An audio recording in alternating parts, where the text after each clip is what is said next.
Hi, my name is Jessica, and today I'll be doing my refutation speech on Michael Uba's artificial intelligence piece. Michael's main claim is that artificial intelligence fails to have the ability to express human-like expression and principle, and therefore lacks a soul.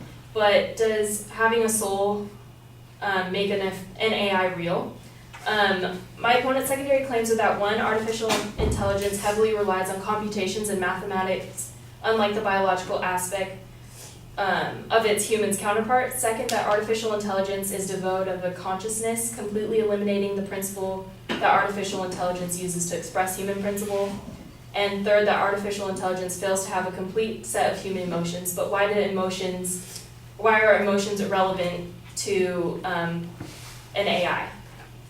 My response to his main claim is that while artificial intelligence fails to have the biological factors that give the complexities of a human mind, with the proper programming, it'll be able to imitate and convey human expression and principle if the creator decides necessary. This leads to my response to his first claim. It is true that artificial intelligence relies on mathematics and algorithms, but it is not important to its function. Biological construction is necessary for an artificial intelligence computer to achieve its purpose.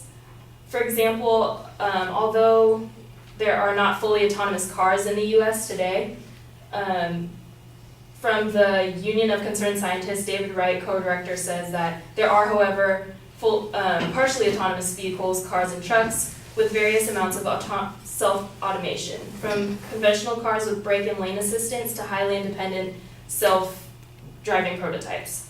Our cars have artificial intelligence such as cruise control, automatic windshield wipers, and self-parking cars, all able to function without human emotion.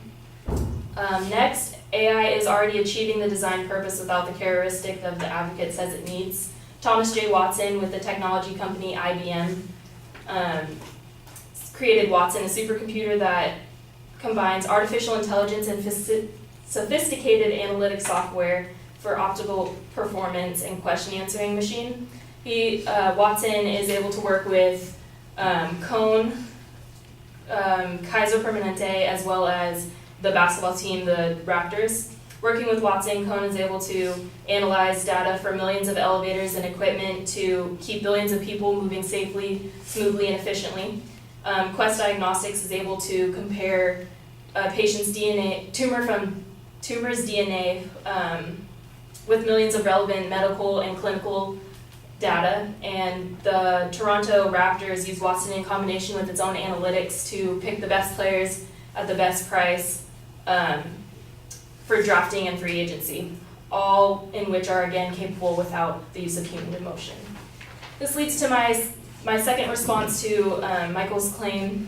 I think that artificial intelligence can be programmed to assess the responsive situations and questions in a way that express human principle. AI is capable of achieving human emotion through advanced technology. Based off of the Institution of Science and Technology, the more sensory feedback a machine can receive, the more feeling and emotion it can express. Although there is a difference between the biological aspect and a sensory machine. Sensory feeling like heat, cold, and pain is easily felt through the environment of the machine if it's equipped with the right sensors. Next, AI will be able to feed emotions so completely that it's imperceptible. In Joel Rustum's article on Ex Machina, Michael said that computers aren't capable of neural process that assemble information into complete pictures and thus cannot be conscious. But in the same article, Rustum said that the mimic of emotion can be capable through the Turing test. The Turing test was designed to measure a robot's intelligence by gauging the ability to pass as a human in conversation, but was designed to measure robots' intelligence by actually measures the program's ability to speak like a human, which is not the same as intelligence. Ex Machina just demonstrates why there cannot be a Turing test for emotions, because once an AI is advanced enough, you won't be able to determine whether it's an emotional being or an emotional actor. This leads to my last response to his third secondary claim. There is no reason for an AI to need to feel hunger, fatigue, age, or love in order to complete its function. The purpose of an AI is to advance its technological intellect.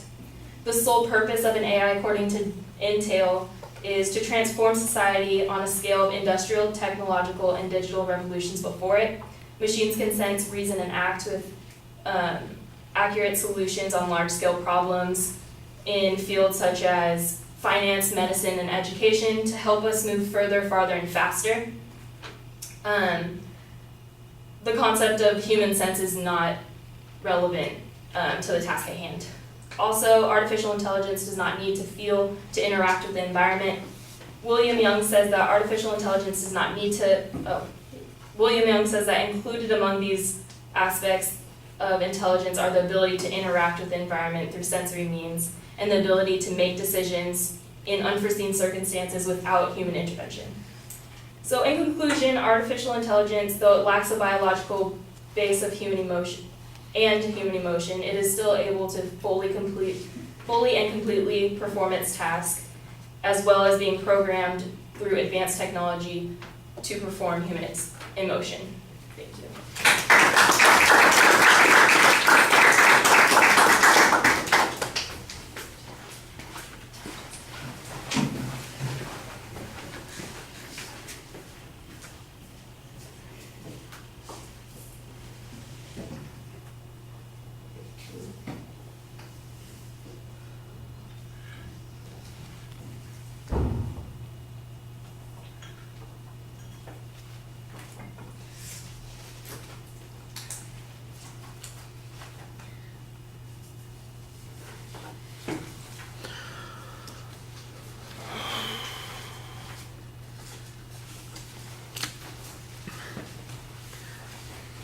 Well, you set up all the structural stuff pretty well. I do think that we need to have a little bit more context here as to why this is an argument.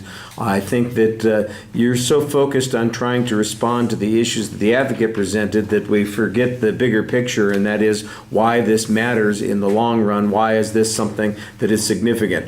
The best part of your speech was the summary statement that that basically tells us why it is I've listened to everything that you just presented. It says they can accomplish their objectives without having these human characteristics, so they don't need to have them. The advocate apparently was suggesting that the absence of those human characteristics would prevent it from functioning the way that humans do, and you're saying that that doesn't need to do that. That's fairly clear. Everything else in the minutia of the argument, though, gets a little bit confusing, and sometimes it's so inside baseball as to be, obscure for us. I did appreciate your attempt to be very direct on the supporting points and find counterclaims on those issues. The example of Watson on that first point I thought worked pretty well to illustrate how this can function without necessarily having all the human characteristics that were talked about. On the other hand, on the second point, you suggest that it's just a matter of developing these sensory things, then it could have those sorts of things, and then it's not really going to matter one difference or another whether it is a good actor in giving us these human responses or whether they actually are human responses. Again, this is also speculative and abstract that I'm not sure how useful that information is. But like I said on the last point, when it comes down to the question of what it is that it's supposed to be doing, we have artificial intelligence that is functioning in a number of places. It's accomplishing its tasks. It may lack these characteristics that the advocate was talking about, but that doesn't mean that it doesn't work. And that's basically the the whole point of the argument there.